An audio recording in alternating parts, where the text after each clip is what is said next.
o'clock. I'll call the meeting to order. Please rise. We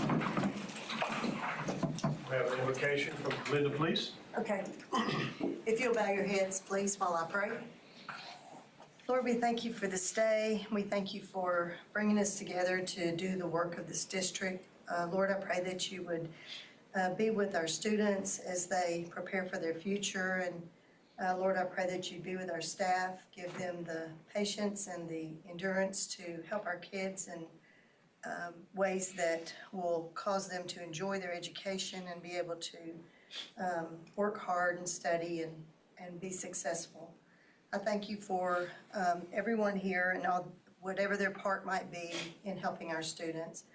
I thank you that we live in a place, Lord, where we can have a say in what goes on in our kids' lives. And I pray that as we make those decisions that we would be wise, that we would have clarity of thought and understand the issues. And Lord, that we would be agreeable even when we don't agree. In your name we pray. Amen. Amen. Join me in the pledge. I pledge allegiance to the flag of the United States of America and to the republic for which it stands, one nation, under God, indivisible, with liberty and justice for all. Honor the Texas flag. I pledge allegiance to thee, Texas, one state under God, one and indivisible. Thank you. You may be seated.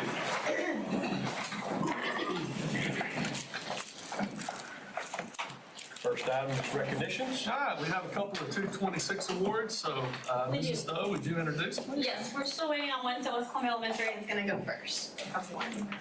Principal Bolton. All right. I'm very excited to bring my 226 award winner to you tonight, Mr. Carlos Armentor. Right, come on.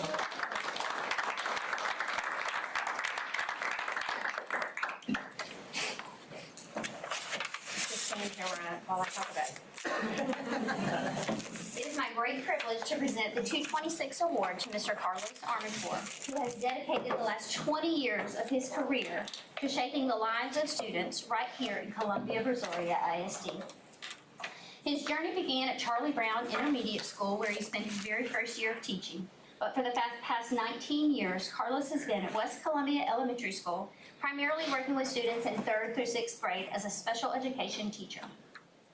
Over the course of his career, Carlos has not only been a dedicated educator, but he has also navigated the ever-changing currents of the special education world with great skill and commitment, never letting those changes deter him from his purpose.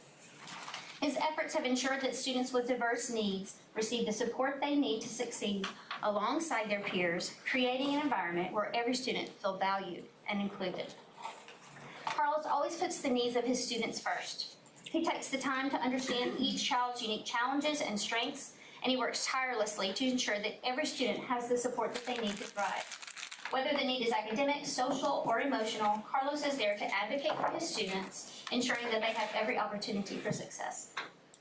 In addition to his work in the classroom, Carlos has been a passionate advocate for outdoor education. Since 2013, he has led our 5th grade students on trips to Camp Allen, giving our students a chance to connect with nature. His leadership in this area has provided countless students the experiences that are unforgettable and contribute to their personal growth and development. Carlos is also a longtime volunteer with the Boy Scouts of America, where he has earned several awards, including the District Award of Merit. He has also spent many years volunteering to teach CCE at St. Michael's Catholic Church in Lake Jackson. But most recently, Mr. Armentor has taken on several complicated and challenging special education caseloads that required extra diligence, a lot of prep work, lengthy parent communication, and touchy legal implications. Mr. Armentor took on these cases willingly and approached them with the highest level of professionalism.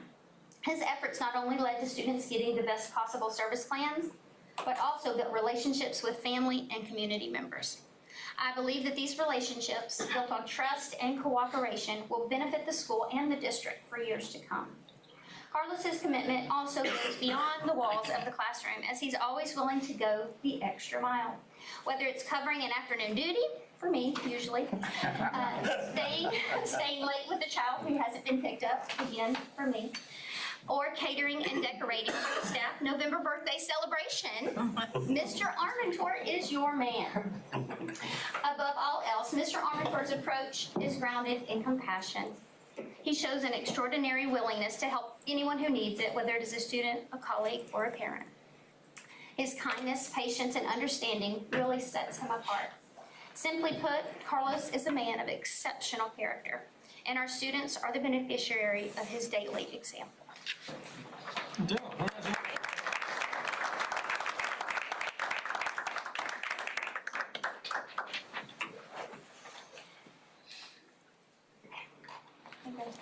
Thank you. Thank you so much. Congratulations. Appreciate it. Our second 226 award winner is from Wild Peach, so Ms. Cookie will. All right. Go. I am excited to introduce Ms. Velez. So, Ms. Velez, if you want to walk up.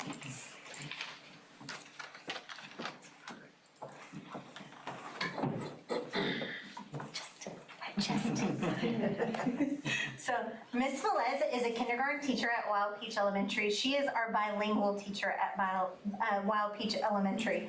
So let me just walk through some of the things that have transpired this year at Wild Peach. So we are moving to be an early exit transitional bilingual campus at Wild Peach. And what that entails for Ms. Velez is that she is going through many coaching sessions with Region 4 and is going through working on adjusting her classroom schedule to fit the needs of our students. So she has done a lot this year to improve just what she is doing in her classroom. So I don't know if you're familiar with cognates. So in her classroom, she is introducing cognates and making sure that all of those things are in place in her classroom for the students, not just in her kindergarten classroom, but working with our pre-K teacher to make sure those are in place. So thank you, Ms. Velez, for everything that you do.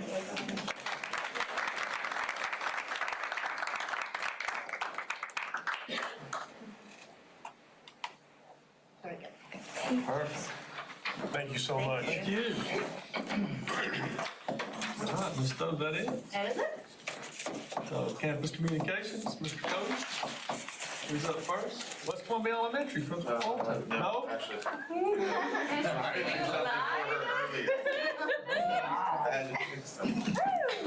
We're going with Vero. Principal Galloway. All right, I'm ready.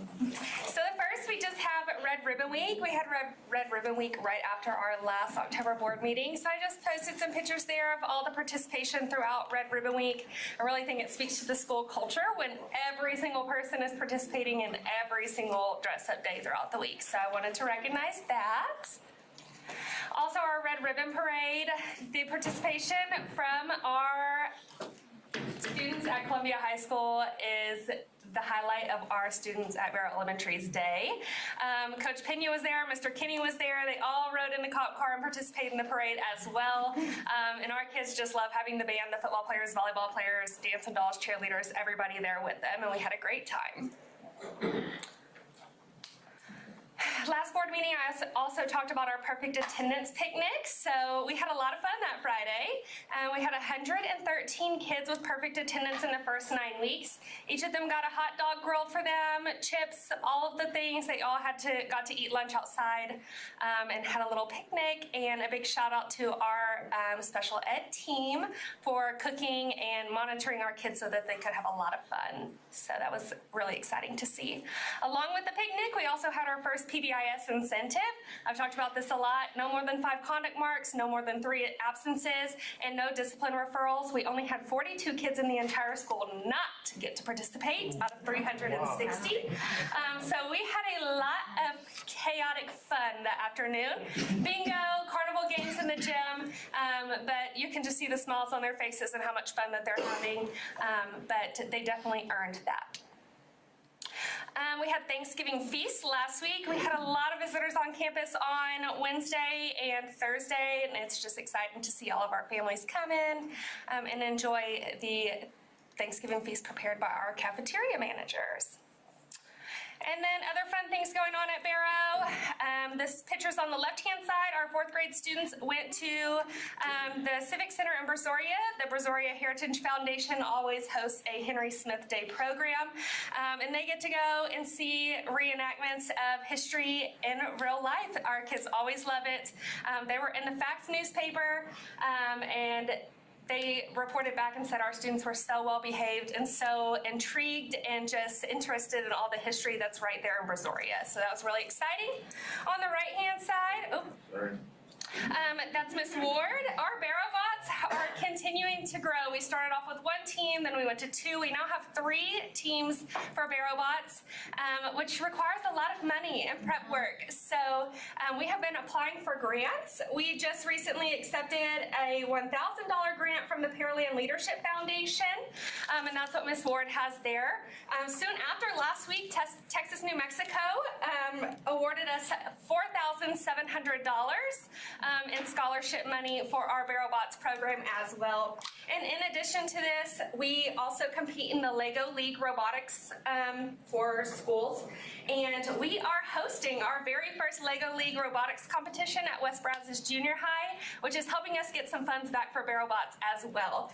So that is on December 14th. If you're interested in seeing what a robotics competition looks like and 3 Barrow teams participating, come on down to West Brazos Junior High and you'll get to see all about that. The last picture on there is just Miss Hartney's 2nd grade math class. On Halloween, they counted the seeds in the pumpkin, used place value, all the different things. She makes me so proud. She's a Columbia High School graduate and a first-year teacher, and she is absolutely killing it every day. So I just wanted to recognize her for that as well. Thank you. Is the 4th, December 1st, is that a Saturday? Yes, sir. Yep, 8 a.m. We'll be there bright and early, but it'll go on all day. So if you stop by, you'll see some robotics going on. Columbia High School, Principal Kenny. All right, so first we made school history with our band making it to area finals for the first time ever. So congratulations to them. They finished 7th out of 32 in the preliminary rounds, and it was down to 12. They finished 9th. The top 6 move on there, so they just missed it. But by record, this is the most decorated CHS band in color guard in school history. So we're very proud of them. Next, we had our debate team. They went to regionals in Cyprus, and 4 of them competed. They all moved on to the final round, but Jordan Williams was one place 3rd, so she'll move on to state in January. Claire Bannock finished 6th, so she's an alternate. If somebody drops out, she'll be the next one to step in. So we're excited for Jordan to go and compete. Not wishing ill will on anybody, but hoping Claire gets an opportunity to do so as well. We had our student council, our Stugo group went to Brazosport College to participate in the leadership conference where they were learning things from leadership skills, effective communications, how to do resumes, and how to interview. My daughter went, she said the most interesting thing was learning the communication skills. It let them know what kind of communicator they are, not just in how they communicate with people, but who is best for them to receive information from. So a couple of them were like, okay, I get along with you and I don't get along with you, and we can talk. So it was very interesting to hear them come back and talk about those communication skills and styles. Then we had volleyball seasons wrapped up. We had 3 of our girls make academic all-state, so we're very proud of those 3 seniors. And 11 of the 12 varsity girls made all-district academic team.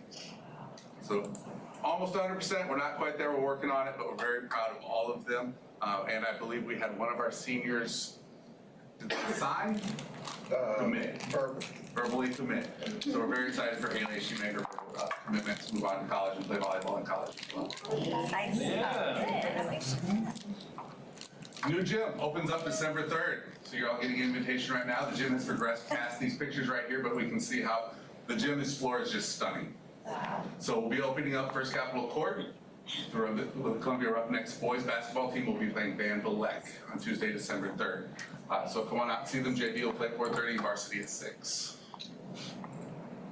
And then of course we know this Friday coming up, 2nd round in playoffs. So hopefully everybody can make the journey up there to Smithville, support our teams as we play Gatesville. And it's last Friday was very exciting, especially the second half. So it was a lot of fun. We're hoping to replicate that this Friday evening. Thank you, sir. Thank you.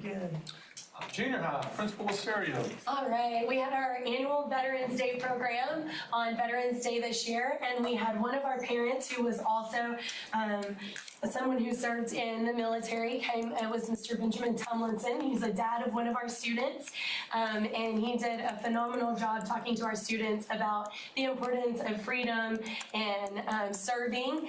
We had performances by the twirlers and the dancers, the choir sang, and we had taps done by our 8th grade band students. So it was a really good turnout, and we're always proud to hold that for our community as well. And our NJHS is actually the ones who decorate for it and prepare for it and serve the parents. And so it's a really good turnout and performance. We opened the West Brazos Market last Wednesday. So this was a grant through Houston Food Bank that Ms. Massey wrote at the beginning of the year. It's been a long process of trying to get it opened, and so just to give you some background on the food bank, it's student ran, and so this was, and at the beginning of the year we talked about what did we want to do at West Brazos Junior High, and we wanted to be a community hub between the two communities because we're right there in the middle. We can service Brazoria and West Columbia, Wild Peach. So how can we get parents in and serve the community and open our doors? And so this was one of the biggest goals, was to get this going. Now students, when we get a delivery, the delivery truck comes in, and the first delivery, they unloaded 15 pallets of food. Wow. Our students lined up and helped us unpackage all of the stuff. They helped us organize it on all of the racks, and they took so much pride in it. I can't tell y'all how much pride the students took in unpacking the boxes and loading and working together. And then we were able to open the doors with some help of some high school students who were the ones taking names and numbers and things as the community was coming up after buses left. Everybody stayed in their cars and waited for everything to clear out, and then we started lining up people. We are happy to announce that we served 282 people. Wow.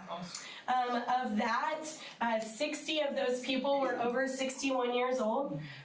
We had 36 in the 51 to 60, 60 in the 36 to 50 years old, 40 in the 25 to 35 years old. We had 26 that came in the 19 to 24, and we had 60 students come in with or young between 0 and 18 to come in with their parents.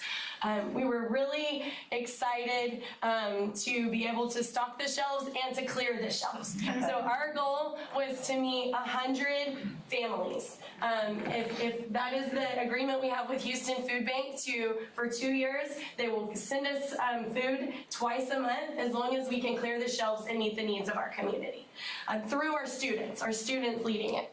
And we were really excited to see the amount of students that came and helped and carried bags to cars. They helped pack the boxes for our community. I will say it was just as fulfilling for the teachers and students and volunteers that stayed and helped as it was to fill the baskets for the people.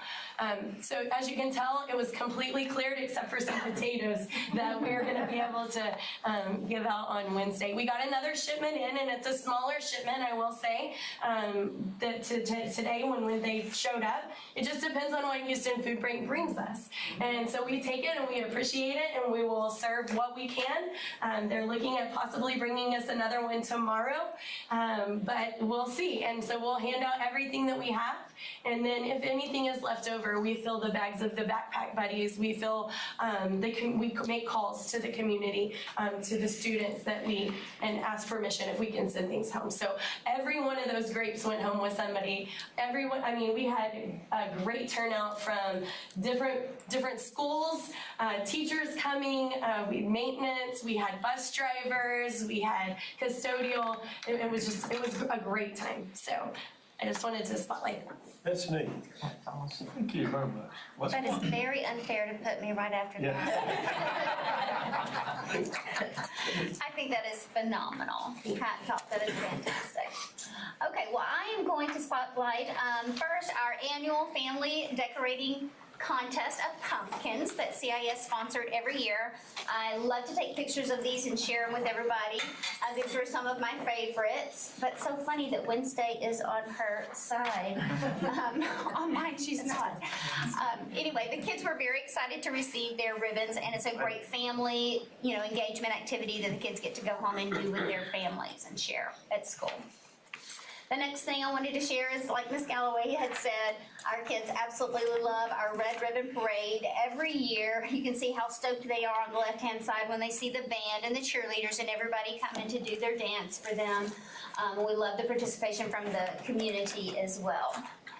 On the next slide, I just wanted to highlight some of the cutest pictures ever of our little kids dressing up for our special days with the holidays and all of the dress-up days for Red Ribbon Week. We had great participation. Like Ms. Galloway said, it's great for our culture, and so cute to see our kids just getting involved and excited, and our teachers and staff getting excited and involved as well. That was Miss Graham in the middle there. I don't know if you recognize her. The next slide I wanted to highlight, we had a great showing this year at the Pretoria County Fair Art. Lots of ribbons being awarded to our young artists, led under the direction of Ms. Adrienne Copeland as she teaches art and music at our school. We're very proud of what she's been able to accomplish, handling both art and music this year. The next slide, I wanted to share with you that we had our first Ring That Bell ceremony. Mr. Galloway and Mr. Necesta got to come, or Cresta, excuse me, got to come and observe that happening in real life. That was an exciting moment. All of these students have achieved certain milestones that each grade level has set as a goal for them to meet. And when they meet their goal, they get to ring that bell. So we got to celebrate those achievements as well. And then on the next slide, again, under the leadership of Mrs. Copeland, is our 5th grade Veterans Program that we were honored to have as well. All of our students and families get to send in pictures of their loved ones that have served in the armed forces, and we also listen to taps as the slideshow ends, and we get to see and recognize all of our own community members that have served in our armed forces and remember them. So it's a very special time. I was very impressed with some of our speaking parts and soloists this year. It was one of the most professional performances that I think that we have had, very, very clean. And our last slide is just to recognize that this week we are having our families in for Thanksgiving lunches as well, having great participation, and just really enjoy the family time and connection between school and family this week. That's it. Thank you. Principal Covey. All right, so we've started recognizing our students who have met certain percentage of attendance. So with the district goal being 93%, we have bronze medals 93%, silver medals 95%. If you have 100% attendance, then you obviously get the gold medal. So the students that are in the pictures have 100% attendance. One picture is kinder, one is first. We just were able to get, for the month of October, we were just able to get pre-K pictures this morning, and I will tell you, getting pre-K students to take a picture on the stage like that was quite an eventful task, but we got it done. So that's why they are not in the picture. We also had our Veterans Day program. I decided to run our Veterans Day program a little different. We did not have a whole school Veterans Day program. We chose to focus on just the oldest students on the campus leading the program. So our 1st grade students had the program. They sang songs, did all the different songs than what we've sang in the past, but they did a phenomenal job. One of the things we did different this year that I truly loved and they handled so well, when we sang the different armed forces songs, the families, our people who served, stood, and the students made flowers out of tissue paper, and they presented the people standing with the flower, and then a flag pin. So that's what you see are the students going through the crowd and presenting a flower and a pin. It was really nice. We were worried about attendance with it just being 1st grade, but we had 150 chairs full of people. We have ferrets on campus. So we have our ferret alert response team. It is made of, you can figure out that acronym. So we have our first grade students on the left-hand side. They are in charge of going to help feed the ferrets. They help because if you've seen the pictures, our ferrets like to go on walks and they walk on leashes. And they help to take care of them, make sure they have water, and just get to spend a little bit of their morning making sure that the ferrets have everything that they need for the day. And the picture on the right, so one of the things that, I'm trying to build up as they move to Barrow is the robotics piece of the program. Our students, any student you come across is very loves technology. So the picture on the right are a few of our kindergarten students who are getting to experience already coding with robotics. And so those are a few of the robots we have on campus in our STEAM classroom. And with those little robots, even though they don't look like much, the students program them to move and do certain tasks within the grid that they have drawn on the floor. With those robots, you can buy certain maps to lay on the floor, but right now we're still basics, getting them to figure out how to program them to move across the floor and tile, so it's easier for them to move, just to draw it. So it works pretty neat. They work well as a team, which is important, being that we only have a few robots. It just works well. So partners work. It's pretty amazing to see the littles being able to program already. Do I have any more? No. Good job. Neat. A lot of excitement going on. Chief, do everybody citizens? No, sir. No, sir. Okay. Next is our maintenance report. Williams. All right. Well, before I start the report, I got a little something to hand out to everybody. I know it's a little early for Board Appreciation Month, but considering all the hard work that you as a Board of Trustees put into making this new building happen and lightening the load of the maintenance department tremendously, I snuck into the gymnasium one night and picked up some scrap pieces of this new flooring. And one of our guys in the maintenance crew, as a side hustle, does his own chart earth and power architect. So he took and had each one of your guys named, etched into this piece of wood directly off of that floor. How cool is that? Now, granted, it may still be a little tacky from varnish. But just a little memento and some appreciation appreciation for what y'all done for us. Okay. Did Trey make them? We did. Yeah, you did. Because I wanted to tell them that he built us a beautiful bench as well. I'm sorry, did Trey make, no, Trey built the bench. This, Marcus and I was together. Well, you have some talented men over there. Yes. We try. So, with that being said, into the maintenance reports. They're awesome. What? Yeah, they all.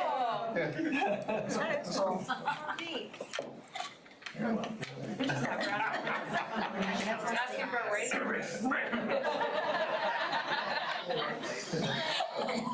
Well, with that being said, let's get into the maintenance reports. While y'all admire this. The E3 project with your LED and mechanical upgrades. Last week, one of Seco's engineers just came out and done an audit just to make sure that what we have in the field represents what E3 has turned in on paper. Pretty much just verifying that the math is correct.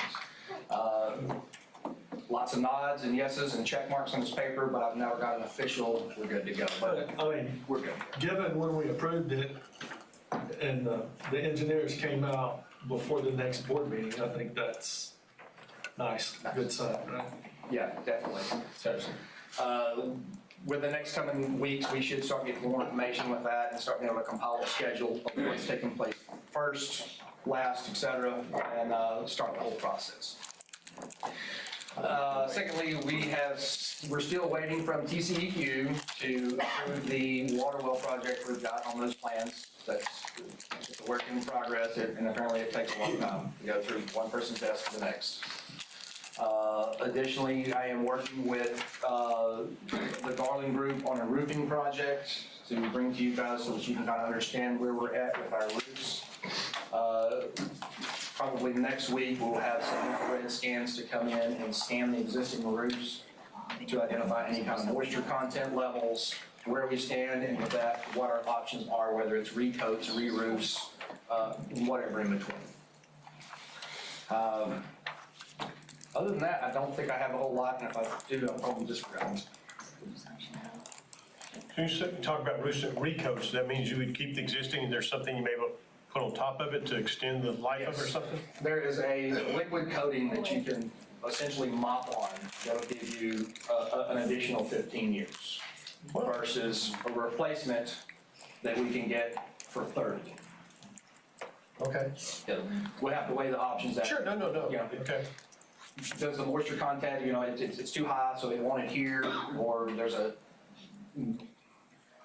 rip away factor, probably another term called, but it's got to be able to support so much tension so that we know that it adheres. So that report's to come. Cool, okay. Good. That's looking at which campuses? At West Columbia Elementary and the junior high. And junior high. Primarily. And then from there, we'll move on down the list, focusing on others. But those are the West Columbia Elementary is the 19 years old. That warranty will expire mid-hurricane season this summer. The junior high roof. You could have went all night without saying that. The junior high is 1 year later, November. 1 year from now, November. Good deal. Got action moving, that's good. We're gaining traction. So, with that being said, I don't have much else for you unless you have specific questions. Questions, comments? Good job. Thank you. Appreciate it. You bet. Thank y'all. Safety and security? Not a lot going on this month. Just a couple things to tell you. Number one, congratulations to WCE. They had a successful safety audit or door inspection. Intruder audit is correct. Yes. Nomenclature. Let's not win that one. And they actually had it right in the middle of the red room. They showed up. So kudos to them. I'm sure they had a lot of guests and a lot of things going on, but they passed their door audit, their safety audit. So good for them. The only other thing that I have for you this month is we'll be doing our fall safety and security committee meeting the second week of December. It's going to be on that Wednesday, so we would love to have you out to talk about safety and security in CBISD. That's all I have unless you have any particular questions. Good with me. Instructional report?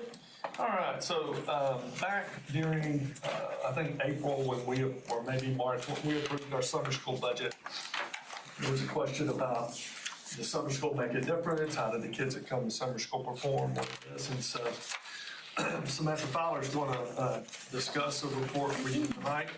You do have that report in your folder. It looks like that. All right, with that, Ms. Fowler? So the first section is about 3rd through 8th grade, and I used NWA math growth, spring and then the fall data to find out if we had made any improvement or stayed the same. So if we didn't have any learning loss over the summer. Excuse me. So it reads going across 3rd grade. So there was 13 students that attended for reading in 3rd grade. 11 out of those 13 had growth or maintained. So it was an 85%. And then you keep on reading across 7 out of 11 for math, that attended for math, 64%. And it continues down for each grade level. So I'll give you a few minutes to look at it.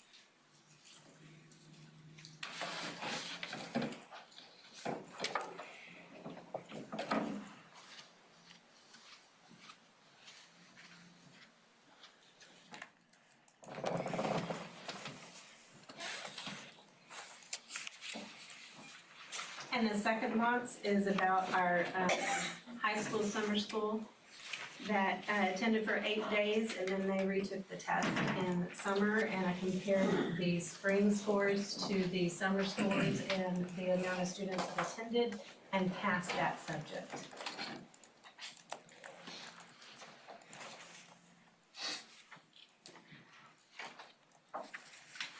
So US history just shows one, did we just have one student? We had one student that came for 4 days, and so my cutoff point was that they had to attend at least half of the summer school to be counted. And then she did stop showing up and did not take the test. So it counted as a fail. So that's the way I viewed it.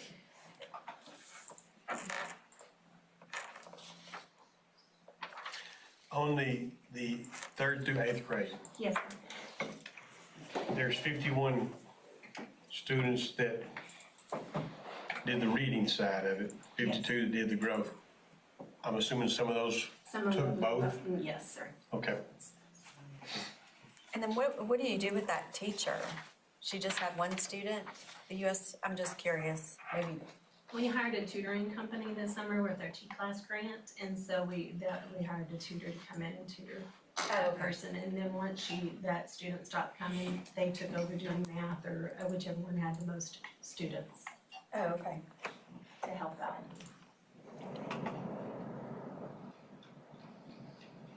To me, everything looks good. My only question in 5th grade on the reading, 45%.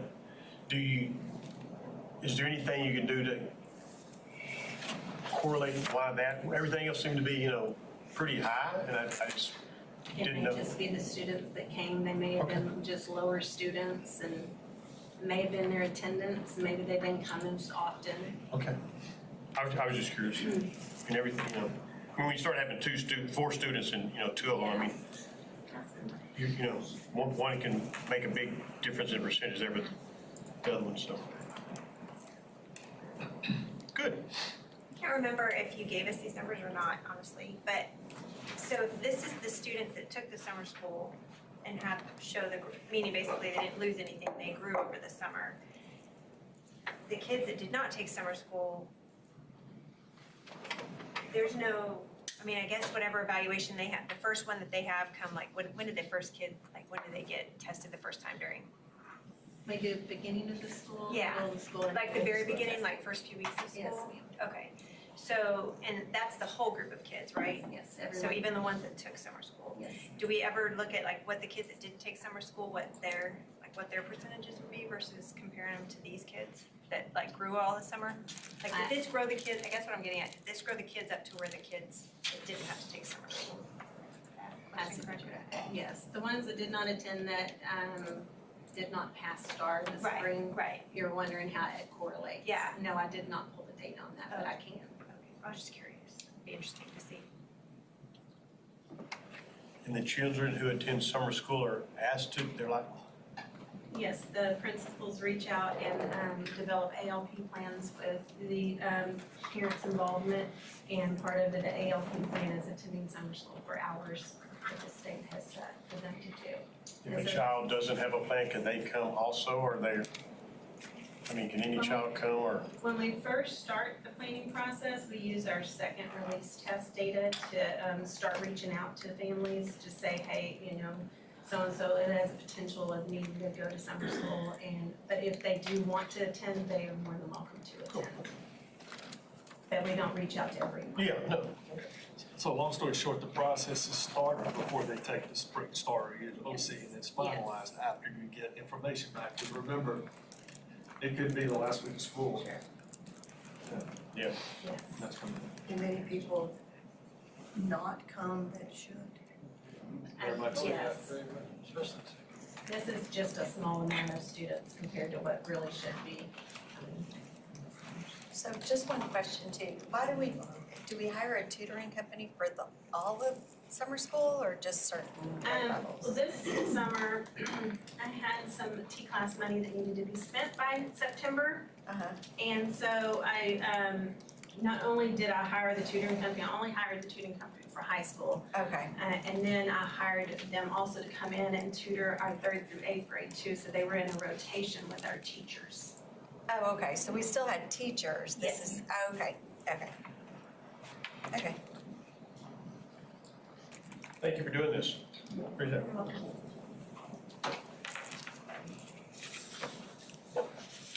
Any other questions, comments?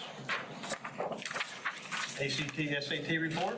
Mr. Kenny, as you do this, or you? Ms. Bailey's doing this. Ms. Bailey's going to do it. Ms. Bailey, floor is yours. All right, so this is our report for all of the testing related to CCMR. So it's primarily the ACT and the SAT, but I also covered some TSI and ASVAB testing in there as well. So Cody, if you can. So most colleges require all the students to take the TSI as a placement test, just to determine whether or not they need remedial courses in English or math.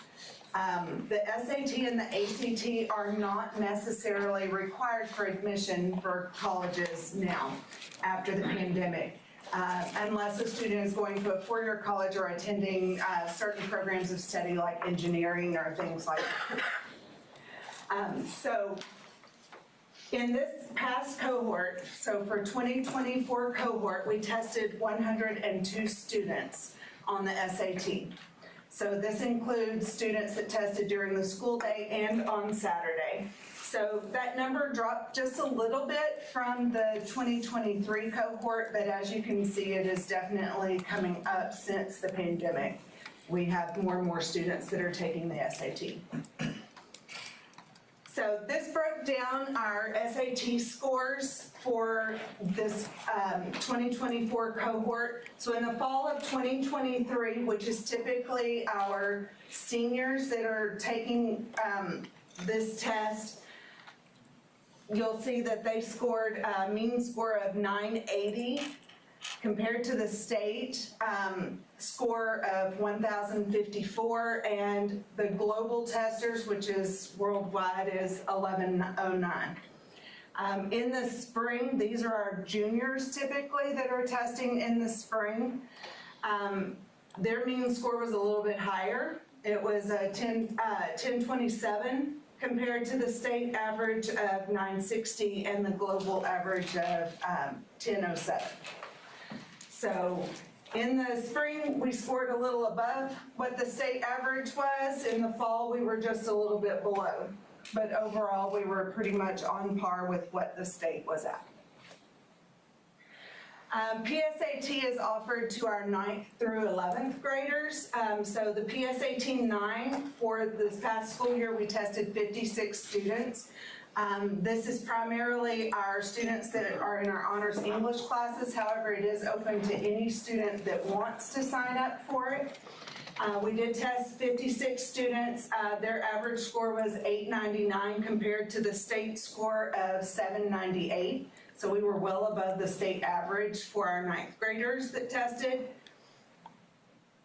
You can go up to the 10th grade. We tested 74 10th graders. Again, primarily our honor students that are required to take that, but it's open to anyone who wants to take it as well. Our 10th graders scored 969 as the average compared to the state average of 887. So they were above the state average. And then our PSAT 11, which is also the National Merit Scholarship Qualifying Test. This is our 11th graders. We tested 76 students that were in the 11th grade. Their average score was a 998 compared to the state's average of 930. So again, they were above the state average. Just want to stop you for a second. Sure. And if you didn't hear, she just used the word required. Yes. With our honors kids.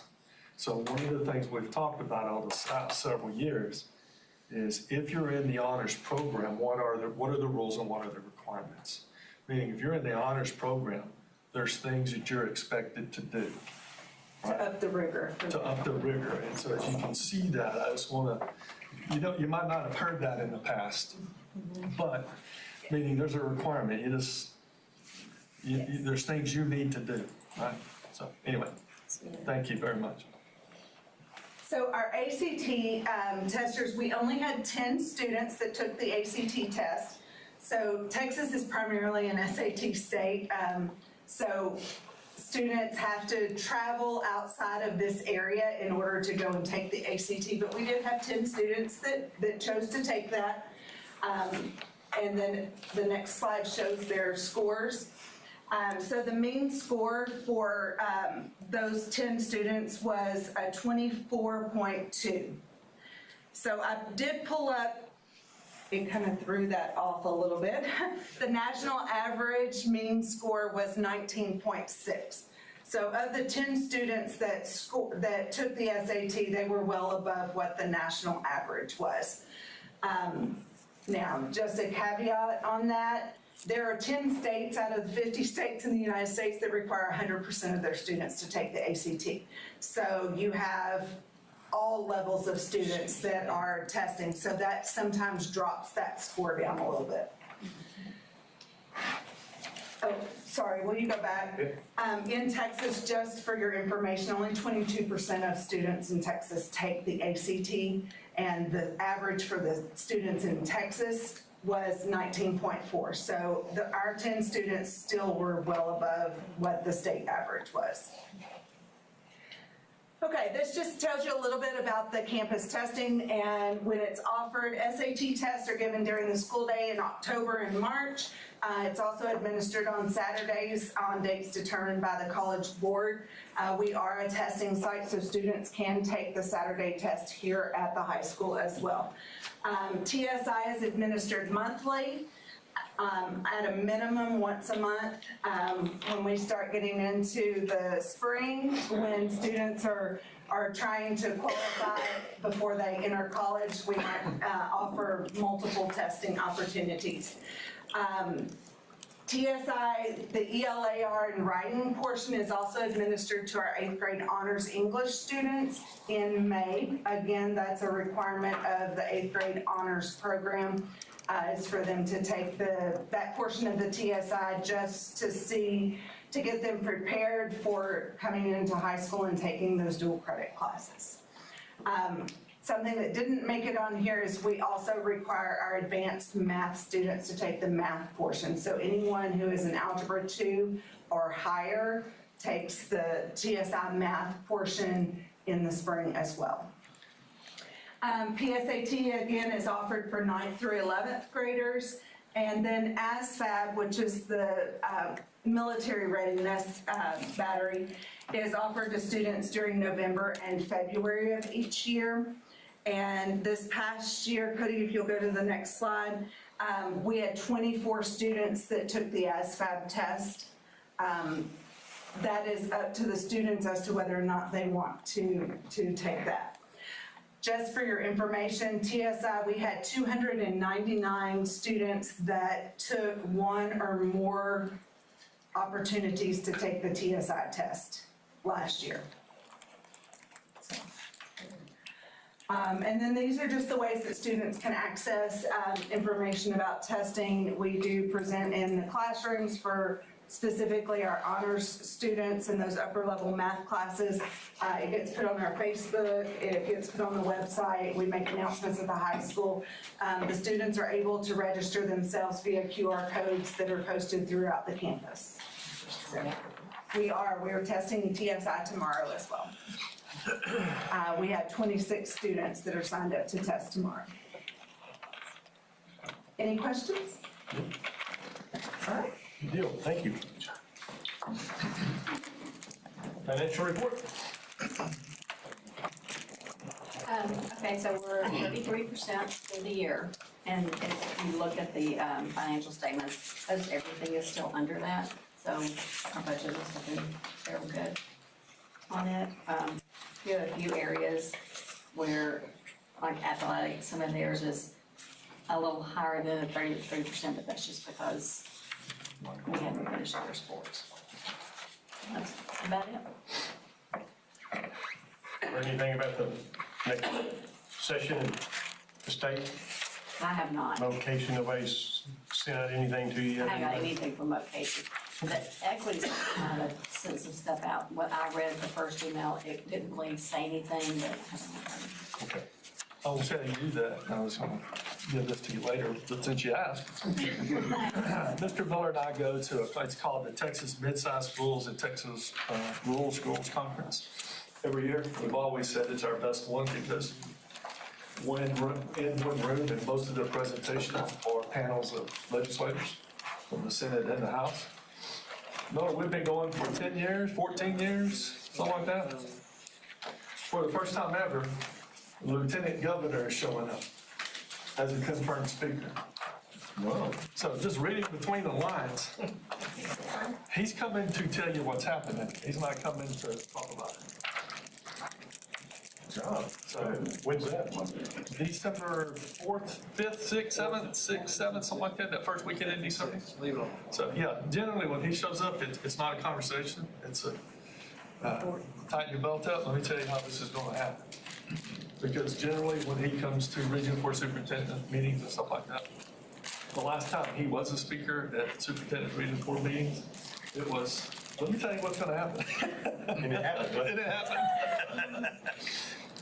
But good. I will tell you, there is some, if you have seen, just read the political tea leaves, that there's been a request that the governor and the lieutenant governor have both come out and said that they want school funding to be an emergency item. Meaning, what they're doing is trying to classify as when they meet in January, nothing else happens until the emergency items happen. So one of the possibilities is the amount of money. You'll remember last year, during the last biennial legislation session, there was a certain number of money allotted for public education. Then, because vouchers weren't approved and stripped from it, that extra money that was allotted didn't flow. It is still there. And so one of the hopes is that if in January, and the first thing they do, if they're able to knock out an education thought process that probably will include vouchers of some type. Linda and I got to hear Cody, he pretty much told us it was happening, right? She said, you gotta figure out how you're gonna deal with it, because it's happening. Yeah, so the good thing, the possibility is that money is still appropriated for this legislative session. And that if by the grace of God, if they can figure this out early, then there could be time for the legislature to enact to let some of that money flow through before we finish the year. Don't know how much or what it would be identified for, but there are some political talks about that. Whether that's even a possibility, I don't know. But it is, it is a possibility. But so, meaning, if they knock it out quick, because at the end of the day, they know what they want. Cody's very clear about how it would operate, the amount of money that would be put in. And at the end of the day, what he's told us is that the last projections that he gave us would be the starting point, which would be good money for us. I was excited that when you came back, when you went to Cody, that he said he would entertain enrollment versus ADA, which at least if they're at least will acknowledge it or think about it, then it may not be this biennium, but maybe it's sometime in the future it would come about that there would be a possibility, which would be great for our district. But, we talked, when we were with Cody, there were several things. He talked about TEA going away. We've heard that at the national level. So, how would that operate? It used to operate. And so we had this discussion of that, TEA used to be a support agency. When you needed help, that's who you went to. Today, TEA is a regulatory agency that does that when you mess up, right? And then the support is part of the corrective action plan. You don't really get the call for help, right? So we talked about that for a little while. Some of it. With Trump being elected and him talking about doing away with the federal educational thing and pushing everything in the states, it'd be interesting in what they do. Well, say who's going to handle it. So, as an example, several years ago when Dennis Bond was there, one of my favorite things to ask Dennis was, okay, when legislation's passed, basically, it's given the TEA to enforce it, put it in and implement it. Whose job is it to make sure that TEA is doing it the way it was intended? And the answer is, there's nothing there. And so we keep trying to say that you intend to do this, but then TEA hires 10 people to come up with a process and make you do all this, and this, and this, right? And at the end of the day, you get the money, but now we have to do something, hire somebody new, or add duties to somebody to keep it up, much like Esther, right? I mean, how much time did you ladies spend on Esther reports? We're still reporting. Yeah, you know what I mean? So it's just, it was nice money, but Strings are attached. Strings are attached, and that's with everything that the legislature enacts through TEA. That's the process. And so, given that talk, you know, there's an expectation that we keep talking about spring testing. There's an expectation that no student in the state of Texas may take a spring test. There's that talk too, because it's common knowledge that students, teachers, principals, administrators, school board members, parents, legislators in the Senate and the House, nobody likes STAR and ELC, but it keeps happening. You know, the ground is fertile for it to be taken away. So the question is when they get into accountability, if they're going to change accountability, why are you testing this year? What are you going to do with it? Right? Why is it important? How's it going to work? So, I mean, there's just all kinds of questions out there of what's actually going to happen. And, you know, Cody will tell you, he can see it going away like that. You know, what's coming, right? One of the things that the expectation is much like we talk about NWEA maps. There's a beginning of the year test, the middle of the year test, end of the year test. The kid gets the logs on the computer, does it, right? It doesn't take a whole lot of time to do that. It's not a 100-question test, right? There's a way to do that. Is that what we're talking about? Because that was the idea, something where you have real time, meaning the kid takes the test Monday morning at 9:30. When he's done at 10:30, we got results. That's meaningful. Not you take the test in February and on June the 9th you get your scores. Right? You get a pass-fail or something along those lines up here at the high school, but then you get, you know.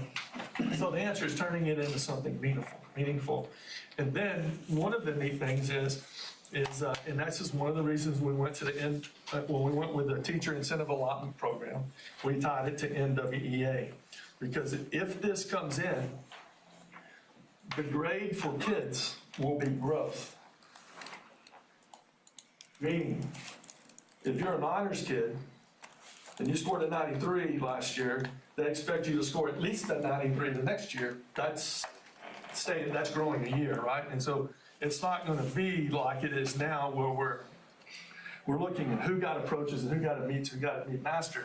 It's going to be every student has to grow a certain, you know, right? Meaning, if you scored a 93 one year and you scored a 93 the next year, and you're at a grade level above, that's a year's growth, right? It should be. And so that's the expectation. It's kind of hard to get that out of store right now, right? Especially when the test has changed, or, you know, the biggest conversation is how a test is really put together, which questions count, you don't know, nobody knows.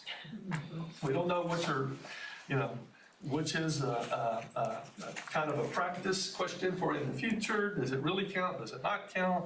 Some questions count more than others. You know, it's kind of a, what are we doing? We all seem to think that when a test is put together, they've said these 15 questions will tell us if they know that. That's not how we do it. We give them 45. Those 15 are embedded, and we grade those 15. The others are sample questions, right? And it's just done different. And in those sample questions, if too many kids get it right, they throw it out. If too many kids get it wrong, they throw it out. The system is built for kids to fail and kids to win, not to find out do they really know it, right? So that's just the way the system's built right now, right? Because you turn the system over to the academics, And the academics will tell you, well, to have a grading system, the state will tell you that the test is designed that every kid can pass it. No, it's not. Right? No, it's not. So anyway, it'll be very interesting to see what happens because I feel that the ground is fertile for just blowing it up, starting again. So it's going to be interesting. Good deal, that's exciting to hear. Gonna be interesting. Right? So, at the same part, I've listened to a lot of legislatures that are talking, including voucher supporters. Not one person wants to hurt a public school. The question is, what can they do to help others, right? Is there money to help others? And that's the big concern, right? Is that, hey, public schools, you're gonna get this. Those people are gonna get that, what would happen? Again, if they could get the enrollment funding passed, that just cuts out so many of our problems. We don't have to worry about certain things, right? We just don't. Now, do we still call kids, get them to school? Yes, because that's good. But anyway, I just think the ground's fertile for something new. Well, let's just say the voucher program you have. You see in our area that affecting us? So they asked that question, and I'm going to give you my answer. The kids that leave Columbia, Missouri ISD, go to Sweeney, go to Brazosville. Maybe some in Barks go to Angleton. So our kids are already leaving. We're not going to have any others leave to go to a private school somewhere. Do you think there would be more private schools open? Could be. But those schools actually, they have to get on an approved list. So the money, I'm going to use the term $7,500. The money will not flow to the parent. Under the expectation of what they're thinking about right now, that when a kid enrolls in a, quote, approved school, then the money would flow to that approved school. The kid wouldn't see it. So it wouldn't just be a bunch of schools popping up wanting to get the money. They would have to be approved for the state. Now, I can tell you, I was on the interview committee that hired the first principal for Angleton Christian School, right? Angleton Christian School said at that time, we will never take public funds because we don't want to ever have to answer the question about here comes the strings. Everybody's saying, we're going to start this program and there's no strings, but do you really believe that 5 years down the road there won't be strings? I'm just telling you. I think those schools are smart enough to understand that strings will come at some point, right? It only takes one bad thing to happen and then everybody gets, right? So personally, charter schools, okay? If y'all can remember, charter schools open. Columbia Christian School ran a school, turned into a charter school, right? It's not here. I'm just saying, you saw the reports you saw tonight.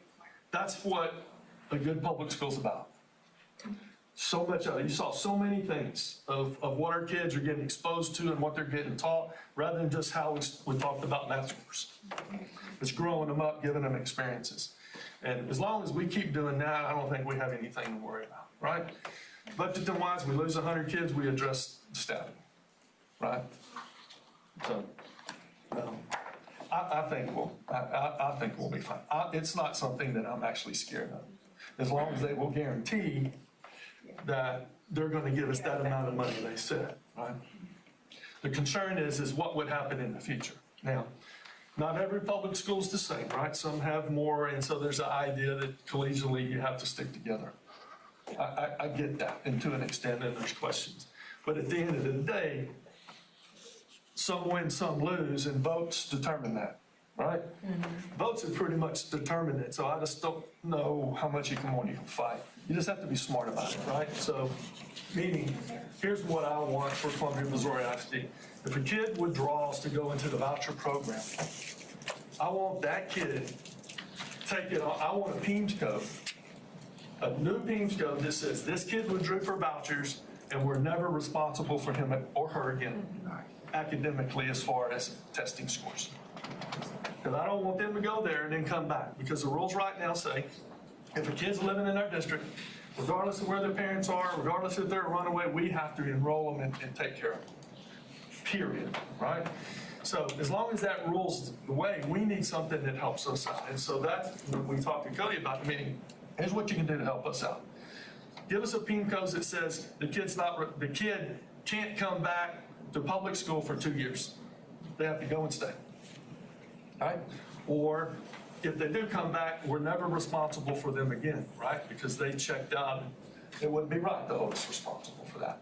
Whenever you let them go there, they didn't even have to take a test. So the idea that I'm hoping is that rather than just saying no, we talk about if this is going to happen, what logically can happen. Because it's happening. Yeah. To what extent, I don't know. Now, according to Cody, it's a 4-step process. So there'll be a total amount of money. Let's just say it's $1 billion. Because last year, 500 million was designated. Cody says he believes that'll be double. To the winner goes 4. So they're going to double the money, $1 billion. How does that happen? Well, at the first level will be, let's say, special ed students, multi-handicap, certain handicap special ed students. They'll give them a timeline. Let's just say you have until March 1st to apply, get accepted. When that deadline's cut off, those kids can still apply, but then level 2 opens up. And level 2 may be any kid with a documented learning disability, 504, dyslexia, which is now SPED, or ADHD, something else, right? Then that would open up.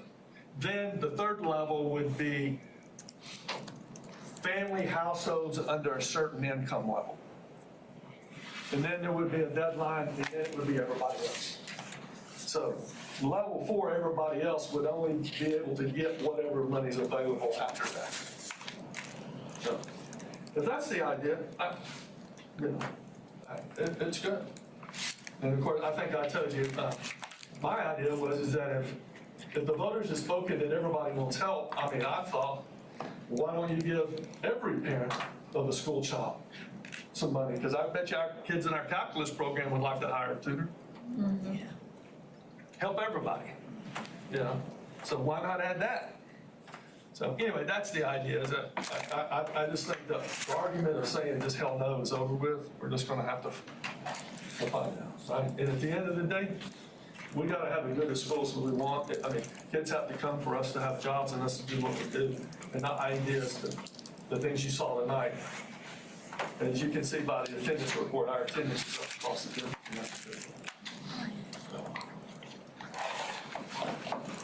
Good deal. My thoughts.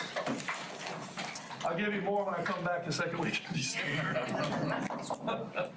Great finance report, Julie. Appreciate that. Bond 22 report? All right, things are going fabulous. Mr. Kenny stole the show. We're going to open that gym to the public and the community on Tuesday, December the 3rd. It'll be our first basketball game. Is there going to be any kind of like fanfare or like? Well, we can't really do it because, the main entrance is not open. Yeah. We still, it's just not. Yeah. It's a soft opening, not a game. It's going to be a soft opening. There you go. Next year when we start school in August, when we get meet your teacher nights and going, that'll be our thing. Right. Then I think the girls' first home game is December 10th, which is the next Tuesday night. Correct, yes, sir. And I think they host Bay City. It's their first district ball game. Yep. Right. So looking forward to that. On Thursday, this Thursday at 11 o'clock, we're taking half the coaching staff. More than half on the first group. So more than half of the coaching staff we're going to walk through. They're going to see it for the first time. Oh. Have a sports reporter from the Facts is going to be there as well. He's going to do a story on the gym upgrade. And then that afternoon, we're gonna bring the rest of the coaches through. 12:15 and then 1 o'clock is the second. Okay, and then at the end of the day, during eighth period, we're gonna bring the athletes through and let them get a chance to see it for the first time. So our idea is we'll let them get their phones out and blow it up on social media. That'll be our thing. Yeah. That'll be our thing. It'll blow up Thursday afternoon about the time school gets done. That's exciting. That's neat. With that, I did send some information to you. You have two, in your folder, you have 2 forms that look like that. The one document is what I sent you. I met with Mr. Champagne today to go over it. I kind of explained that. Long story short, that 100% budget column going all the way down is the money that was actually budgeted based on things. The column in the yellow, the slack, that is based on the budget. The money, I think, that needs to stay there to have a healthy balance to deal with any problems. However, most everything is ordered, meaning all of the technology that's going in that school when we open in August is already in the district or there's a PO for it. You know, we've got, I hate to say this, but we've gone to the presentation stations, right? And so in the classroom rather than the projectors. And so, you know, every teacher in the high school is getting a 65-inch screen on a roller cart. And all of those things are here, and they're in our warehouse. And so we're doing everything we can to make our dollars good, meaning we ordered everything in 2024 so that 2025 pricing doesn't affect it. Come that business roll over here. So Chromebooks for kids, for teachers, computers, all of that stuff is ordered. Furniture, everything is ordered or has a PO. We could run into some unexpecteds. One thing I know right now is in C building, from the student cafeteria across to the end of C building, when they tie the HVAC back in, there's some pressure tests. We're gonna have to check all of our piping through the remaining of the buildings to make sure when they turn the lever on for pressure tests that we don't lose anything. So there could be things like that we have to repair, right? Because that 22, 21-year-old pipe may have a weak spot in it, and the new ones don't, right? And we're gonna have to find that out. So we're gonna have to have some money. There's gonna be some things addressed, so you can see it under the total line item. You can see there's a good amount of money there to address things. The green is the money that I think that you can say the project's gonna be finished. We have a GMP with Dragmala. When it comes to the A&E, the testing, the technology, and the FF&E, which is basically furnitures, fixtures, and equipment, we've got everything ordered. So the green is what I think we can say, we're done, and this is what's left. And so when you add all that up, and then you come down and you take the variance amount, and that's that $2 million that's between the total of the construction and the bond. And then you can see as 11/21, well, excuse me, I put the 21, today's the 19th, so I got that wrong. So you can see we've earned a little over 2.5 million in interest, which gives you that number in the blue. You can see the number in the blue is what I think will be available at a minimum. You can see that in the junior high account, we still have the 356. And then, of course, anything in the yellow that doesn't get spent would be added to that. Then, on top of that, the Dragmala construction budget has money that we approved, has money that's built in for certain things like concrete. So if they don't use their full amount of the concrete budget, anything left in that comes back to us. Because you remember, part of the construction manager at risk is their fee on the project was part of this. Yeah. They don't get paid for saving us money. They still make the same amount of money. So anything left, right, and that's the nice of it, is that to spend more than they have in their amount, they gotta have our approval. But if they save money, it just comes right back to us. So there's even a possibility of even more money after everything is wrapped up coming back to us. And so I think we're sitting in a very nice position. You can see when we went through, I brought you the scoreboard information. We've talked about campus marquees. We know the Wild Peach water well. We've talked about possibly Renfro Field might need some recrowning and drainages taken care of at some point. But the three big things that were talked about were a possible agriculture barn, a band hall renovation at the high school. Because of what we're doing, we're gonna have room. Those of you who went to, Ray, you remember when that area next to the band hall was industrial arts, right? Yep. And we built that in. So when you go in there in the mechanical rooms, long story short, we're just talking about taking out what we built. You already have the shell and just making room so we can kind of do for the band like we did at West Brazos Junior High. Right? That would be a beautiful facility for them and have a lot of room. I think we can do something for them, and it's not brand new construction. All right. And then obviously looking at Griggs Field stands, handicap access and those kind of things at Griggs Field. So, kind of thinking about this, a lot of these are decisions, right? Meaning like the ag barn. We've looked at possibly Wild Peach. You can do that and it not get in the way, right? You can do it now, right? Meaning there's nothing, the construction time, you're good. You don't have to worry about school because you're not affecting anything. The band hall renovation, what we're talking about is that industrial arts next to the band hall. So technically, you could do that renovation and the band could still operate in what they have to a certain extent. And then, of course, Griggs Field, I tell you this, Mr. Miller and I have talked to some of our construction people. When it comes to ordering aluminum stands of that kind of magnitude, from the time you give them money to say you want it till the time you get it is generally anywhere from 12 to 14 months right now. Meaning, that's a planning piece. You can't just do a stadium, right? We got to have football, but you would have time after football through soccer and get it done by graduation, right?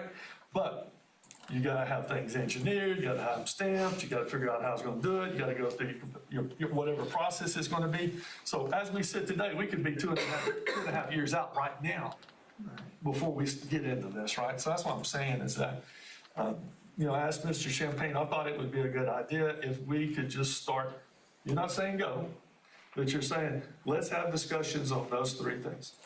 Right? Obviously, the first one, like we did, and I would assume it would operate just like the facilities committee we did. Here's what the district's thinking about. What are your thoughts? What do you need? What does the community want? What would they see? Right? Again, from the board side of that, at some given point, we need to talk about a money amount. What are you willing to put towards each project, right? Meaning you're not saying here the sky's the limit, because we don't really build Taj Mahal stuff. We build nice, clean, functional, multi-purpose type things. And what is that? Mr. Cresta and I, Roxana mentioned that we came through her campus. Mr. Cresta had reached out and said, look, we're talking facilities and I haven't even seen all the facilities in the district. Would you mind showing them to me? And so we got in the truck on a Friday morning, spent about 3.5 hours, and we looked at every inch of that. Took him to the support building, right? Walked him to around the bus barn. He had never been in West Columbia Elementary, right? And so he got to do some things, right? And so I would make that offer to the rest of you. If that's something you've never done, I'd be more than happy to give you a tour and show you this thing. But I just think it would be nice. I know James has voiced that he'd be very, very interested in talking about Griggs. I know your boys are band people, and you were a band booster for a long time. And I know Mr. Cresta is an ag guy. And I asked Mr. Champagne what he thought about it, if he would just let you guys work with me and let's form a committee of staff and maybe some community of who you think would be interested, and start having a meeting just to discuss what it might be and what are the ideas, and just to get this conversation started. It's just practical. Yeah. We're always moving forward. Right. That's just another step forward. Right. That makes logical sense. But, and I'm just looking, and I'm going to use Griggs Field for example, right? if you ordered aluminum today and steel today, you'd pay today's prices, even though it'd be 14 months before it got here. To me, it's buying power. Yeah. I would really hate to wait a year and a half from now and then start talking about it, and then this money don't have the buying power that it does today. That's just me. The other thing we talked about is with Dramala being here, there's certain things we can get them to do underneath their contract that we wouldn't be paying a premium for down the road, because they're still on site doing stuff for the next 18 months, basically. And so we would be able to conserve some dollars by doing that and using it through that process. So if you look at, and so what I did is, if you look at this other one, that's the proposition that went to the voters, okay? And so, you know, when we were in San Antonio with the Westermans, we talked about this. And the Westerman said, hey, if you're interested, I think the first thing you should do is you should reach out to our bond counsel from Norton Fulbright, who we've used in the last 2. And that young man's name is Matt Lee. And so I talked to Matt Lee today, and I said, hey, Matt, gave him the run, and I said, we need some advice from you of what you think. And so this was his response with the highlighted area. And so you can see it says, the principal amount not to exceed $79 million for the purpose of designing, constructing, renovating, improving, upgrading, updating, acquiring, and equipping school facilities and any necessary or related removal of existing facilities with priority given to Columbia High School. Meaning, you can address projects to do those things after you finish Columbia High School. So this was. This is what the bond that passed. Right, but this has not been this ain't modified, the yellow's not modified. That was actually the This is actual. that was actual. That's actual. Okay. The yellow was his, he highlighted it and sent it back to me and said, read that. When we did the junior high, Greg, the 6th grade, we specifically said the money had to be spent there and no place else, because there was concerns that if there was excess, we may build a new stadium or Agborn or whatever, and so it was very specific. That's why you see over here, we got $356,000 left at junior high, because that money has to be done, access has to be done there. This one, we wanted to make it broader, that we could do anything in district that we was thinking about, not only this campus, but other, because we were concerned about roofs that we've talked about it. At the time, ACs, lighting in other schools and stuff like that. So we had access to be able to do things anywhere, and that's why it was broader written this way. And to expand on what Mr. Champagne was talking about. So our first contract, when we went construction manager at risk, right? And we put out the RFPs and we interviewed the people and we made a selection and we chose them. The first contract with Dramala for them to be construction manager at risk was at the total amount of the bond. So we've locked into them for that amount of money. Then we came back and we did the phase 1, phase 2, phase 3 thing, right? But if you'll remember, when we first started that, before we hired Dramala, we were looking at a 36-month construction schedule. Once we did the construction manager at risk, and we got Dramala on, we turned 36 into 20. So when you talk about savings, you look at that variance, that's man hours, right? The materials are the materials, but we saved that $2.2 million is man hours that we saved going from 36 to 20 months, right? That was part of, the other part is PBK built in a 10% inflation schedule over the 36 months, and by cutting that shorter, that interest, inflation factor cut in, that we have some of the savings come from that also. So by prudent planning, we were able to save a chunk. But, so we could approach PBK and Dramala about doing these projects, or we could not approach them and we could choose to do it a different way, much like when we did the softball field and we did the turf and track facility at the junior high. We did a job order contract design build project, meaning we hired a construction group that you guys approved, and then they gave us a budget, and in that budget, the construction budget, they had architectural fees built in. So like the softball field and the turf facility, PBK was involved in that, but it was a different involvement, meaning AFS, who was Matt Webb, Athletic Field Specialties, was doing the design build for us. And he is a buy-board company, right? And it gave a different perspective, meaning the architect is reporting to the construction people, not kind of the other way around, right? And so it kind of changed that, and there is a little cost savings there, but it's time and effort to get there. And so, long story short, we can, as long as you approve these projects, additional projects, we can do, on those three, we could do work with PBK and draw a model, as long as we don't exceed that $79 million. Or you cannot do business with them. I'm just saying, there's an opportunity there, is what I'm getting at. But you can save your money through it not involving the engineering cost. Correct.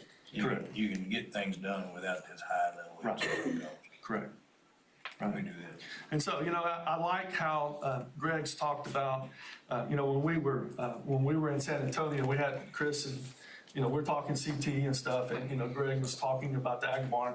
And what he says is that, look, we don't need to build this monstrosity. We need to build something that gives our kids that don't have a place to do something. Exactly. Meaning, Yeah. like, when Greg's kids were involved, Greg has all the tools and things he needs. He don't necessarily want to bring them up there and let everybody else use them. But if it's a community type thing, he probably would bring them up there and help and teach. But those things are not going to stay there. They're coming back to his house, right? So, we're not providing everything. We're just providing a place for it to happen. So, in a place to have a few pins and some turnout property for the kids that don't, right? Because we're like the only campus, or only district around that doesn't have one, right? Close. Suppose, but there's others that doesn't have one. Yeah. And I will tell you, most people overbuild. I have a good friend that was superintendent. Crystal enjoys this story. I have a good friend who was superintendent in Bonham, and they did a big bond election. If you remember during Harvey, Bonham actually sent us some money, and I actually made a trip up here to thank the board for what they did. He took me on a tour of, they were building a new high school, new junior high, and they had just finished a new ag facility. $2 million ag barn facility. A year later, that facility had 2 pigs in it. And so the animal or human with the highest quality of living were the 2 pigs at $1 million apiece. So my point is, you don't want to overbuild, and that's why I'm saying, what do we need? Because we're not building monstrosities, right? It's a metal building, covered metal building. We're not putting HVAC, probably putting fans and things like that. You're gonna have a wash stall, maybe a small pen, pens for goats, pens for pigs, pens for cattle. Rabbits and chickens, are they even gonna stay out there? Is that what we're talking about? Are we just talking large animals, security? One of the things, our CTE program, and you've heard Mr. Miller's reports about getting into the double block classes or the workforce type areas.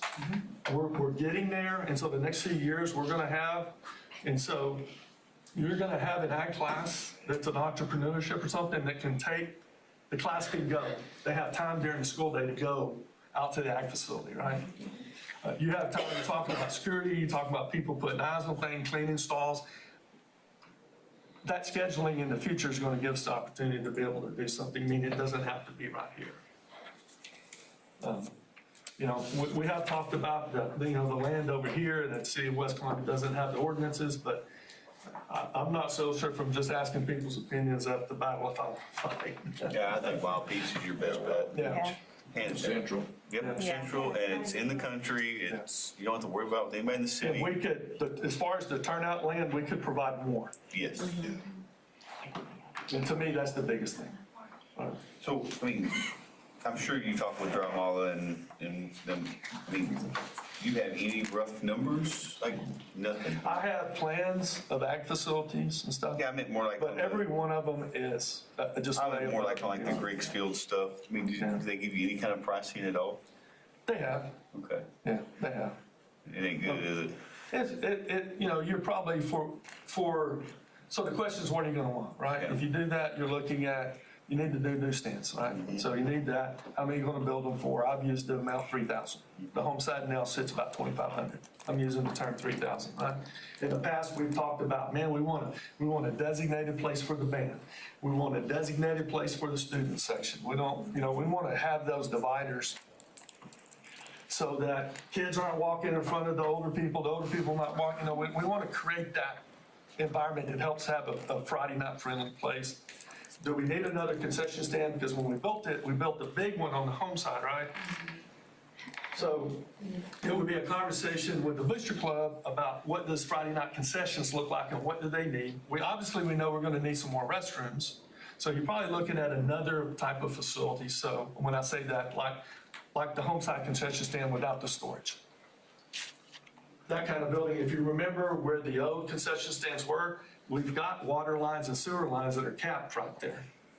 So you're just using the same tie-in, right? So electrical used to be, my point is as long as you control where you're doing things at, there's some savings to be said there.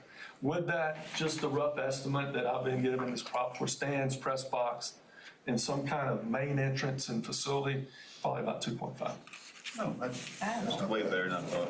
I was thinking. You're just talking about the one side. One side. So, yeah, absolutely. And we're not talking about Taj Mahal, we're talking about aluminum bleachers like we have right now, right? So, handicap access, right? You talk about bathroom, says that would be towards Roughneck Drive where the old one used to be over down. So you basically have two on the home side. And so if you can remember, we talked about this when we designed the high school, right? Where how the band's gonna get to the field and how the dancing dolls is on the back of the building and they're gonna have the walkway there. The idea would be on the visitor side now, if you flipped it, where the concession stand is, that's where the band and the dancing dolls would sit right there because that concrete walkway from their facility is gonna take them right there. And then where the visitor gate is right now, right? Remember, because you're gonna have the new parking lot right there. Is where you would build the new main entrance for the home side. And so you would say you'd build maybe a secondary small concession stand and restrooms there, and now, hey, band, y'all can go to this one, and maybe kids go to that one, and the adults on the other end can go to that one, right?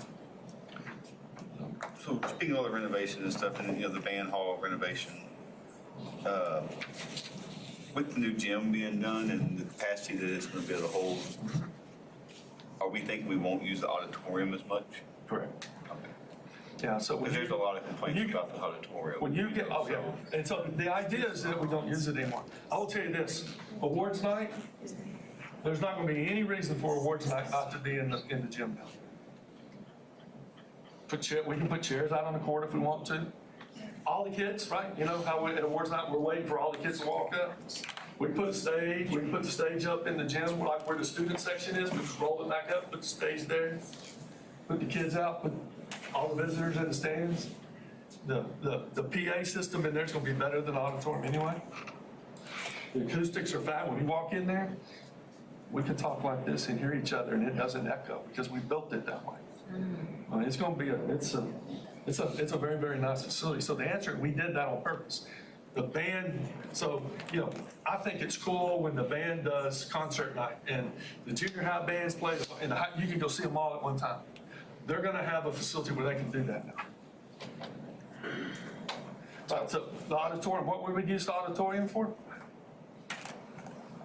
I mean, I'm sure there's some things, smaller events, National Honor Society night, induction, things like that. We can still use it, have it. It can become a teaching theater, a large group instruction, and be used daily. College style, right? And we're doing it right now. So the answer, it gives us some options, you're right. But, when it comes to auditoriums, the most expensive thing to build is an auditorium. Per square foot. The most expensive thing you build in school. My suggestion would be is maybe like on the ag board, let's say $500,000. Yeah. As a number. I don't know if you would work with Greg, just to get them to start to design things. Yeah. if it comes in less time, if it comes in more, but this, I don't want them just to have a blank check and draw something, they come out with $6 million. We give them a number to work towards, then we can say, no, we really need this, or that type of situation. Because there's simple things that you gotta think of, is like, you definitely wanna put bird screen on everything, you don't want birds getting inside. I agree. Everything we build bat proof down here too. Everything's gonna be galvanized and everything else. So I'm saying, just as a number, so I would just use that for that. I'd use 500,000 for a band renovation, and I'd use 2.5 million for a Greg Steel to start the dialogue for them and start doing some design to bring back to us, and we can work from there. It's my thought. Always a starting point. Yeah. So Greg, what's your thoughts on size? You think 60 by 100? Is that too big, too small? Probably at least a 100-foot, 60 by 100 clear span. 100 by 100? No, or 100 by? 60 by 100. I think 60 by 100 is a good starting point. Because, a good facility on pens on probably minimum on big animals, 10 by 20. You would just see how many you can fit underneath there. See, I think we definitely need to talk to some of the FFA alumni and stuff like that, because I want to make sure that if we build it, like you say, it's being used. Because there are a lot of people. I don't want to build it and not be used. So a lot of people that get into FFA that have land, they have all their own. That's what me and Mr. Galloway was saying, that the reason why it doesn't need to be a Taj Mahal is because, this district is still, got people out in the urban country that got their own facilities.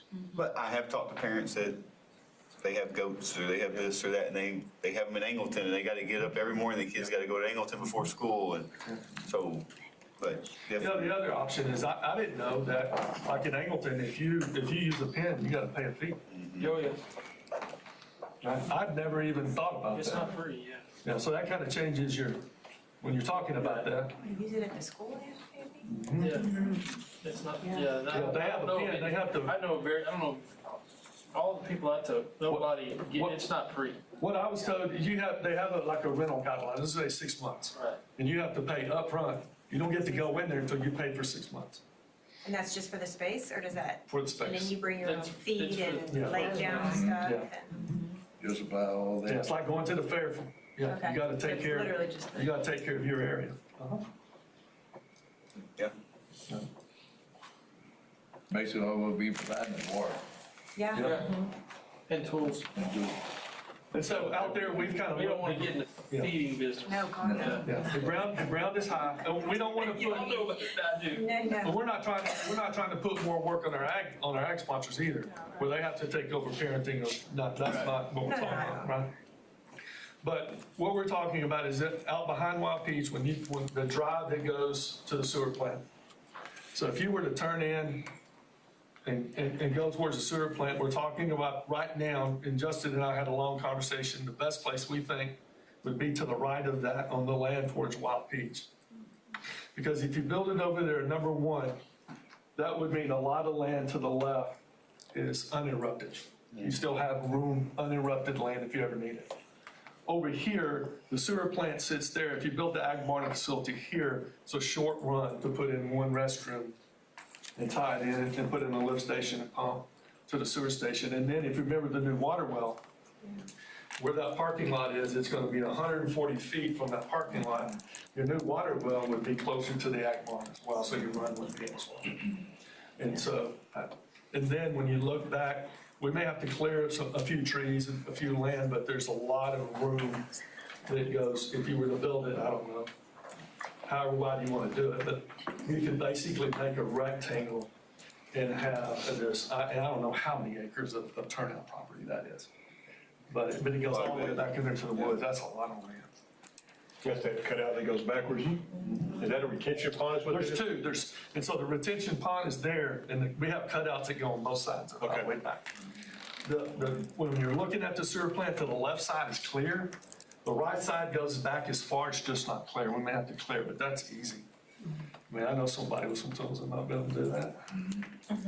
I get nervous on the septic wise. Yeah. I don't know if the county requires you have a special septic system in for. It would go to the state. Would it? because there is requirements for animal waste, right? Oh, yeah, yeah. You gotta have a complete wash down system, it has to go to a septic system. Yeah, I don't know what that is. Yeah. You'd have to figure all the washing and the waste and all that of the animals. If you put it in. Mhm. If I you mean, put in like a you just wash. put animals on land and not have to Oh, do it, yeah, right? yeah, no, he's talking about a wash. Oh, yeah, Like if you have a wash, that's my point. Like any kind of wash down system, if you're gonna wash the animals in the concrete, Yeah. if you're gonna wash. What, that's what I'm getting at. There may be things that are cost prohibitive. Yeah, and that may That's be what I'm one. getting at. Yeah. I don't know all those Yeah. things, but we need to have a discussion and see what that looks like. That at least gives you some guidelines to move forward and do. I think that's great. Work forward on that. I think that's fabulous. I mean, because realistically, on the amount of money, you know, if we're at $10 million excess, we're still at 4.25, 4.5. I mean, a year from now, we'll have another 400,000 in interest off of that money, so that will help when we find the actual cost to look at different things. Just my thought to the board from this, I mean, we have a lot of money here, so some of this I would like the board to consider for use for roofs. Yeah. Whenever we get that over there, because that's gonna be a big number at some point in time. And never knew about the coating thing, and if it can last 15 years, that may be a viable option if some of our roofs are that way, so it's not the big, you know, $7 to $10, $12 million, it may be in the, you know, $4 to $8 million, which may be a little better for us. And at some point, I still think we have to figure out a bus schedule on getting a couple new buses every year, you know, and keep rotating. Well, I think once we find out what the legislator does with it, that's gonna fall in your M&O side of it, hopefully. So, yeah. There was talk last time about addressing mileage and different things like that. So right now, there is a grant out. And Ray is working with his suppliers. The grant's due January 9th. But it's for electric and propane. So if you'll remember, the last time we replaced a bus, we bought the tube. And we talked that if the propane grants became available, we would be interested in doing our special ed. We have 3 special ed buses that need to be upgraded. That we would be interested in doing them in propane because they don't run long That routes. close. And so right now, he's working with the supplier on the grant because all of our buses do qualify. Because, you know, again, your bus has to qualify what you're trading in. Our buses do qualify. And so hopefully we'll have that number for y'all to make a decision on. Okay. And he's asked for electric as well. Because we've been kind of scared of electric, but there is a grant that comes for the charging station as well. And so we've asked him to get both for the 3 special needs buses, electric and propane. Choices. So, we'll see. I want to do that one after, I just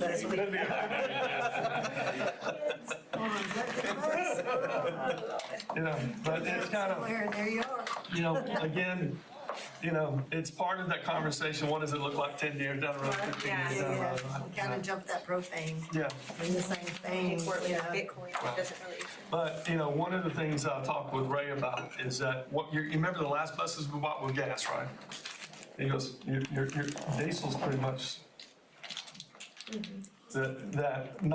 he says of the 5 major bus providers, that 3 of them have stopped building diesel.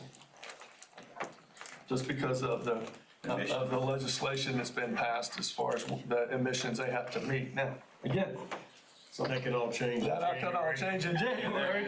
Well, we're back to doing diesel again. You know, we'll see. Right? We'll see. So many things are out of our hands. But again, you know, when it comes to the mechanic piece of it, it's that diesel piece that's the issue.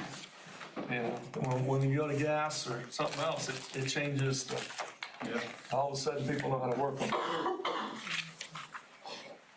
That's all I have for you. Good deal. First action item is to cast votes for Director of Missouri County Appraisal District. Oh, no, I'm sorry. Where's the campus? Oh, there's that, I'm sorry. Yeah. This got moved up. Missouri County Appraisal District Director.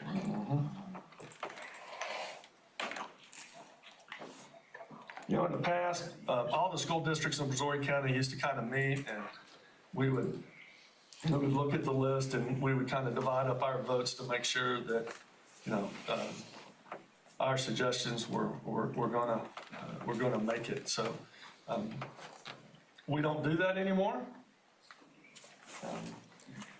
Just looking at this one, we do have somebody on this list that lives locally and actually has a kid teaching in our district. And that is, where's he at? Number 3. Serves on the Missouri Chamber of Commerce Board. Heritage. Heritage, yeah. He wasn't on there in the past, was he? No. Last year we did. Yeah, Today, Tom didn't we? King was only last year. Huh? No, we're talking about number 3. Wayman Hutchins. Oh, Oh, go to the next oh, page. that's the current members. I got you. Okay. I know last year, Between the members up on top says the members of the board, and then you got the list on the ballot. And you got some names that are not on there. Compared to top. that's current members. The current members versus what the new board would be. We have votes to cast for new members. Gosh. That's what that list is. Ballot nominations. So how many? How many spots are open? Yeah, how many are you voting for? That's a good question. I thought the whole thing was up every year. I thought they used the top vote getters every year. And it very well may be. Historically, we've taken all of our votes and voted for one person. Yeah. Historically, what? We've taken all our 101 votes and voted for one person. I got you. And last year we did Patrick O'Day, right? Who? I think we did O'Day. Patrick O'Day. Yeah. Oh, it's 5.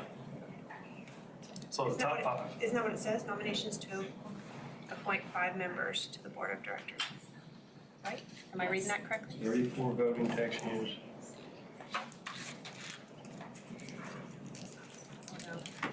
Yep.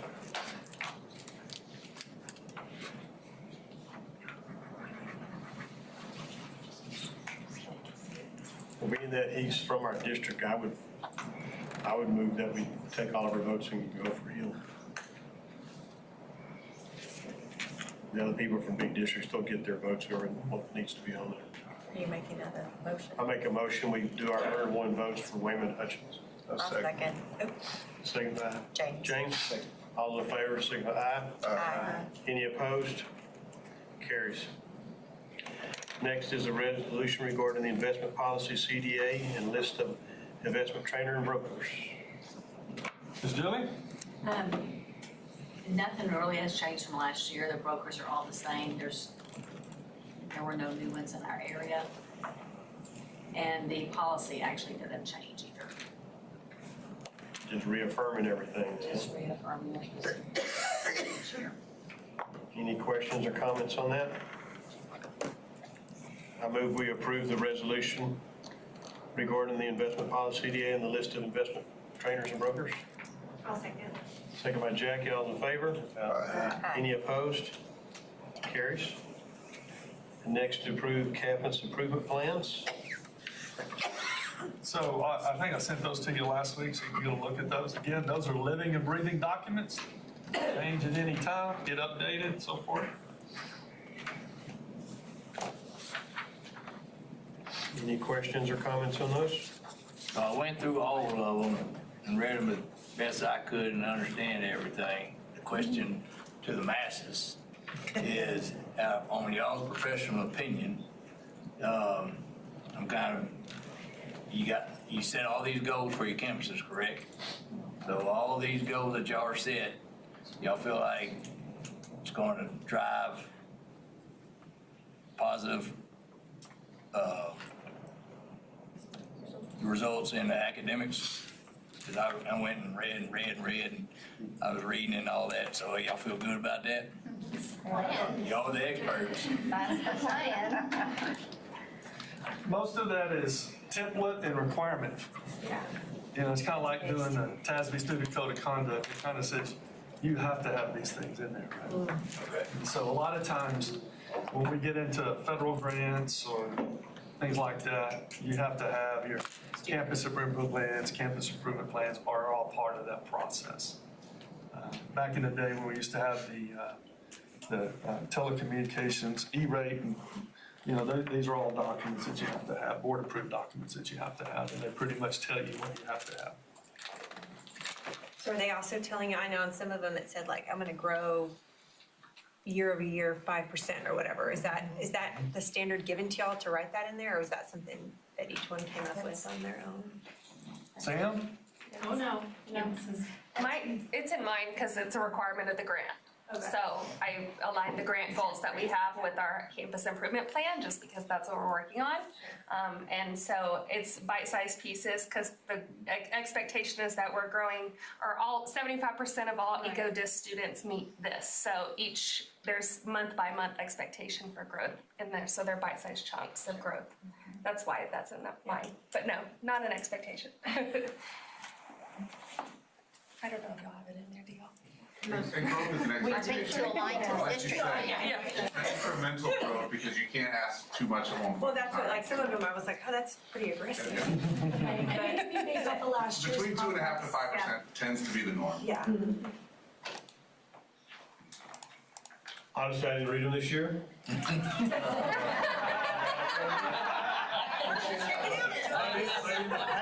In the past, we tried to align that with basically what the goals were we set for the superintendent on that. Right.